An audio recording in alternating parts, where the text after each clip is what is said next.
अरे आज है 5 अगस्त मतलब मंगलवार। आज हमारे गांव में मेला लगा था। फटाफट का बिट्टी खाना पीना खिया के हो गए तैयार।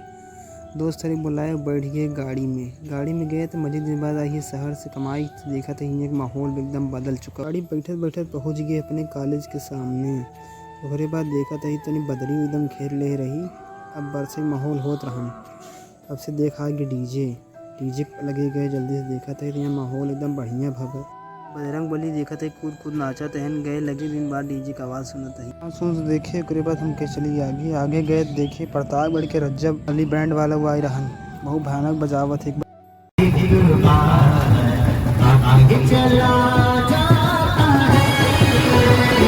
वीडियो बनाए बाद भैया हरे बढ़ गए और आगे जहाँ पहुँचे रहे मंदिर लगे। बदरी बहुत भयानक घिरत रही। भैया रे जैसे और आगे बढ़े वैसे पानी बरसे लगा। छुप गए तिरपाल के नीचे और आगे गए तनी देर कंपटीशन देखे भाग गया घरे। हेलो।